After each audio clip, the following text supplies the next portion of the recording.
Hello students, Praveen பூர்வார்த்தில் Tamil 100 மார்க்குக்கு S A type questions போடலாம். Important மட்டும் இந்த 2026 ஃபெப் இம்பார்ட்டண்ட்டுக்கு மட்டும் போடுறோம் ஸ்டூடெண்ட்ஸ். இது வந்து ஜிஎம்வி கியூஏ புக்லேருந்து போடுறோம்.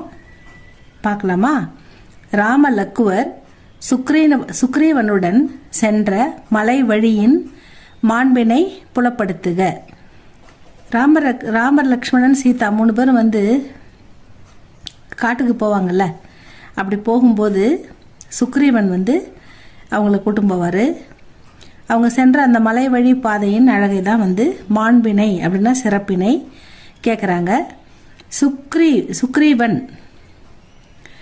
சுக்ரீன் போட்டிருக்கு இதில். சுக்ரீவன் தன் அமைச்சர்களுடன் ராம லக்குவர்களோடு, ராமன் லக்ஷ்மணன் செல்லும் காட்சி யாழி புலிகள் யானைகள் ஆண் சிங்கங்களுடன் செல்வது போல் இருந்தது.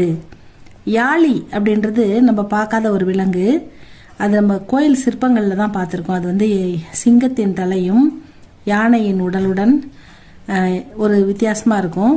பலம், அது வந்து சிங்கத்தை விடலாம் பலசாலி அப்படின்னு சொல்கிறாங்க. சிங்கத்தை விட பலசாலியான விலங்கு அப்படின்னு சொல்கிறாங்க. அது வந்து இந்த மாதிரி யானைகள் புலிகள் ஆண் சிங்கங்களுடன் செல்வது போல், காட்டில் கம்பீரமாக செல்வது போல் வந்து இருந்தது அந்த காட்சி. வழிநெடுகிலும் அச்ச மரங்கள், ஏலக்காய் மரங்கள், வாழை மரங்கள், மாமரங்கள் மற்றும் புன்னை மரங்களும் நிறைந்திருந்தன.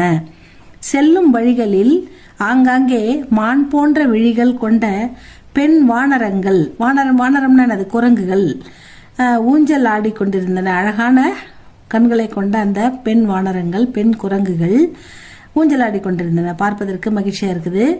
மலை சாரலும் மலை முகடுகளும், முகடுனா அது மேடு பள்ளம் அது மாதிரி ஏறி இறங்குறோம்ல, அதுதான் முகடுகள். சந்தன மரங்களும் செண்பக மரச்சோலைகளும் அதில் இருந்தது. அதிலிருந்து நறுமணம் வீசிக்கொண்டிருந்தன. அவங்க போகும்போது இந்த சந்தன மர வாசனை, செண்பக பூக்கள் வாசனை இதெல்லாம் வருது. பெண் குரங்குகள் அழகாக ஊஞ்சலாடி கொண்டிருக்கிறது அப்படின்னு சொல்கிறாங்க. தரும நெறிமிக்க ராம லக்குவர்கள் வானரங்களுடன், வானரங்கள்னா என்னது? குரங்குகள், சுக்ரீவனுடைய படைகள் அது மாதிரி சொல்ல. வானரங்களுடன் மலைகளின் மீது ஏறியும் இறங்கியும். நாம் நேராக பொறுமையாக நடந்து போவோம். ஆனால் குரங்கு எப்படி இருக்கும்? தாவி போவோம், இறங்கும்.